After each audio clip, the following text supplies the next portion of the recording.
What's up, everyone? Welcome back to the channel. I'm Shane, and this week I'll be talking about the 2020 cosmic horror film Color Out of Space. Written by Scarlett Amaris and Richard Stanley, and directed by Richard Stanley.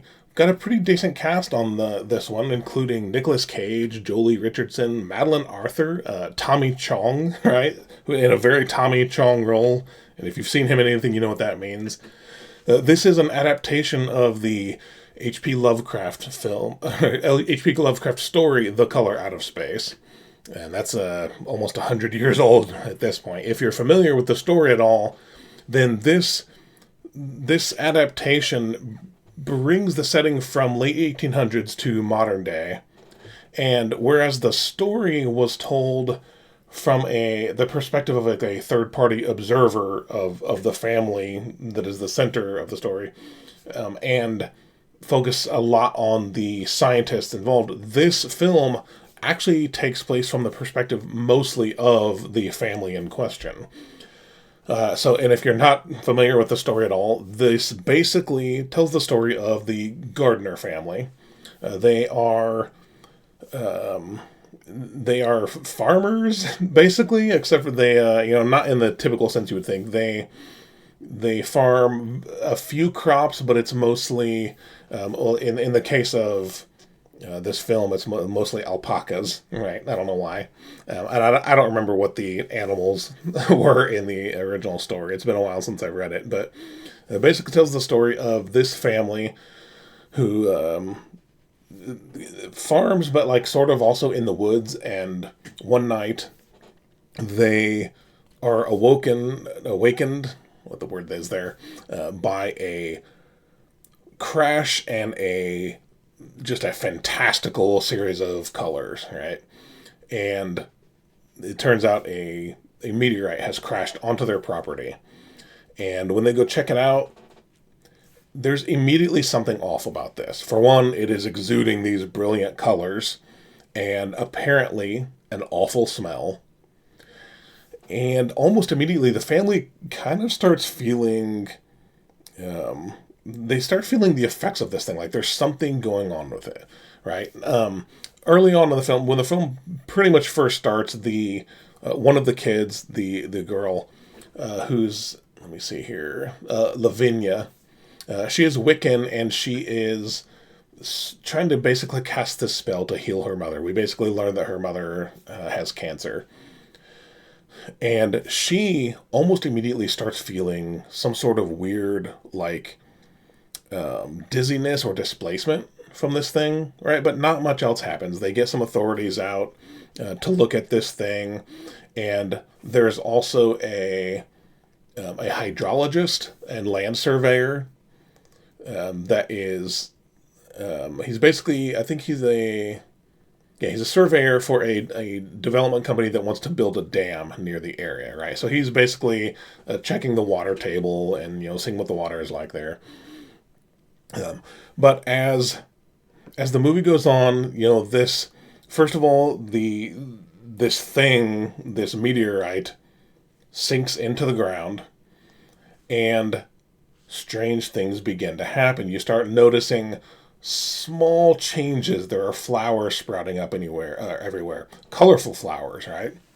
There is some change to the local vegetation. Just the surrounding area, the animals start acting a little weird. The people start acting a little weird, right? And just as the whatever this is, this color seeps into the groundwater and the surrounding environment, it begins to change it in fantastic ways and frightening ways, right? And eventually, the all organic life starts to take on these twisted forms, right? And there are mutations, and the humans start to go mad, right? Basically, is what happens here. And by the end, you are left with an area that is just completely messed up. Okay, and there are weird things going on, and there's not really a lot more I can say beyond that. right? Other than there is some sort of presence here. And like with the original short story, it is the color itself that is presented as the presence. So there is some sort of alien color here going on, right? Now that's basically the plot. Not much really more I can say about that without getting too heavily into spoiler territory. Suffice to say, you have and some sort of alien thing crashes and starts affecting the environment around it. Right. Talk a bit about the. I want to talk about a bit about the negatives I have in this film, and mainly I want to start with those just because I don't have many complaints. If I have any complaints at all, I would say, for one, there are some times once the madness starts to creep in for these characters, Nicolas Cage specifically starts exhibiting almost this like multiple personalities thing, right? And Nicolas Cage is a fantastic actor, but one of the personalities that comes out is the sort of over the top zany Nicolas Cage. And it pulled me out of it a couple times because I'm like, this isn't the character anymore. This is Nicolas Cage being that really overly emphatic Nicolas Cage, right? That's just one of the things that can kind of pull you out a bit. If I only have one other complaint, it's just that I actually think maybe some of the characters don't get enough screen time. I guess you could say Tommy Chong got a decent amount of screen time, but it's Tommy Chong. Who doesn't want to see more of him on screen, right? I think his character arc is short, but makes sense. If there's one character that I would really say is actually the hydrologist, Elliot Knight's character, Ward Phillips. He kind of serves as the bookend to this movie, right? He has an opening and a closing narration, and he has a little bit in the beginning and kind of, just sporadically throughout, but I feel like we could have seen more of him. Now, again, I know that the story, like I said, focuses more on the family, but I would have liked to have seen more of his reaction to the crazy things that are happening around him. I think it probably would have been helpful. And then one of the kids, I think he might be the oldest son, might be the oldest kid, but he is the older son, almost like disappears for a large chunk of the movie, it seems. And it actually, it does get touched on where he feels like he lost time, where he goes somewhere and immediately comes back, but actually a lot of time has passed. So, I don't know. I feel like some of the characters maybe could have used a little bit more screen time, but honestly, those are the only things I can say about the film that I think I had even minor problems with. So to pivot to the positives, I will say this movie is visually stunning. Now, I know one of the complaints that people had about this movie was that they actually used these like purple and pink colors to represent the color out of space, when in the original story, they were supposed to be colors that defied explanation. This was a common Lovecraft trope, things that defied explanation. And yeah, I understand that it's the fear of the unknown. You're better off not knowing. The things that you learn are not meant to be learned, and the human mind cannot even conceive these things. That's what drives people to go mad. Maybe that's fine a little bit in a written word, but when you are adapting something to screen, you can't just say, oh, this thing defies explanation. Obviously, they had to pick colors. And frankly, I thought the colors were great. They were beautiful and haunting at the same time. There are things you see on screen that are pointed out to you. Like at one point, one of the characters, Nicolas Cage's character does ask his wife, "Did you plant those flowers?" Right? Because some of these, there's flowers growing up everywhere. First, they notice them by the well, and then you just kind of start seeing them everywhere. There are scenes where it's panning through the forest, and you see these like purple vines crawling up the trees. They never get mentioned, but they are visually there for you to see, and they're beautiful, right? You see a lot of this just as the color starts to take over, then there are all these small visual details, and I just think it was great. The There are some aspects later where the color becomes more of a character in and of itself, almost like it has a mind of its own. And I honestly think that's the point. Even in the original story, it is the color that is described as this sort of presence. So I think it made sense, and I thought it was beautiful when they did it. And this film obviously takes some liberties. I think it delves more into a body horror type of thing than was originally presented in H.P. Lovecraft's story. There was mention in the story of the animals undergoing mutations, and that definitely happens here, and it doesn't just happen to the animals, and it is vile and grotesque, and we get to see a decent amount of it, so I actually think it's pretty good. And aside from that, I think you just get a lot of really great, lingering, haunting shots of this wooded area, right? And so it's a really, really well done, really beautifully crafted visuals here.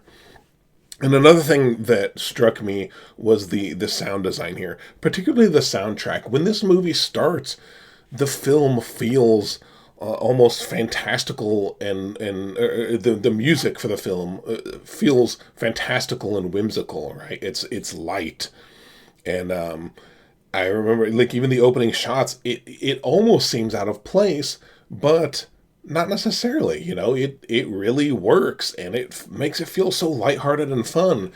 Once the meteor crashes, all of a sudden things take a dark turn, and the music gets a lot more intense and scary. It's really well done. And yeah, I thought that the music alone was really great.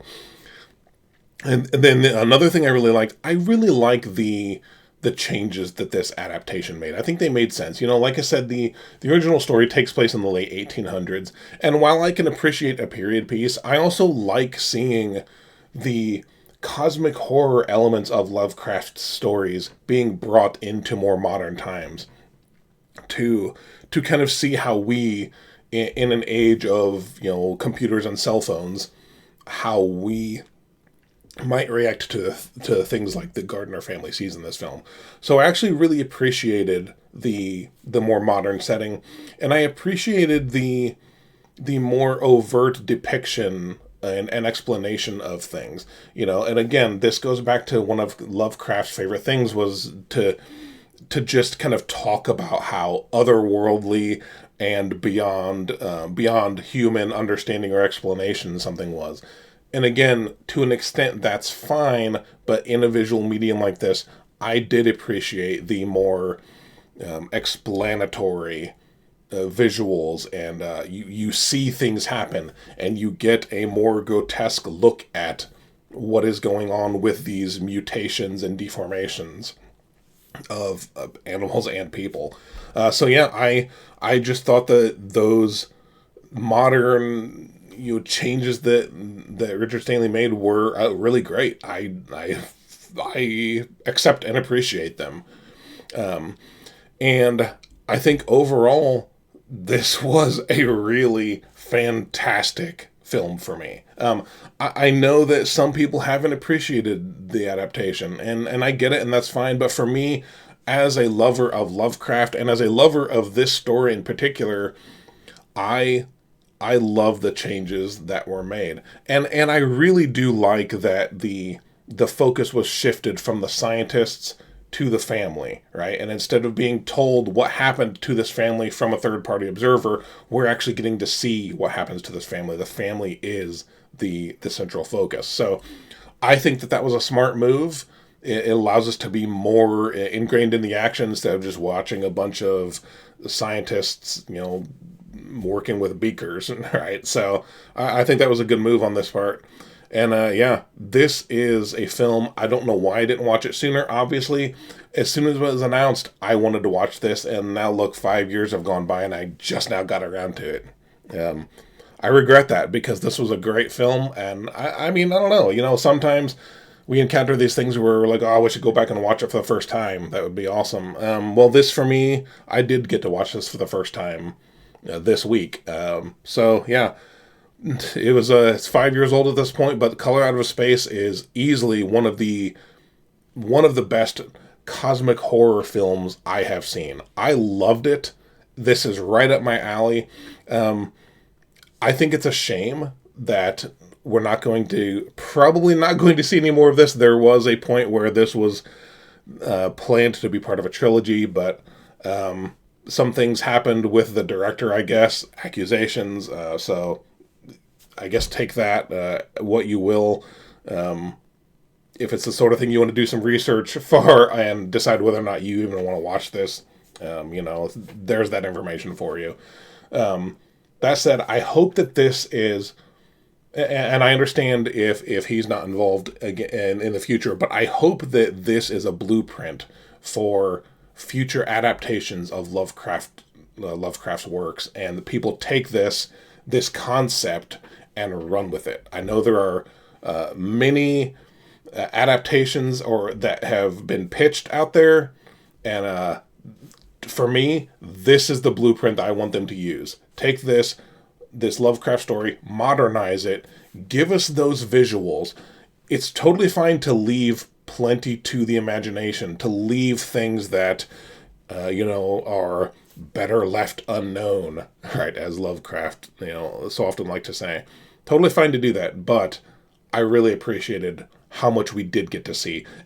I loved this film. This was top tier for me, and I want to see more Lovecraftian adaptations like this. So that's my take on Color Out of Space.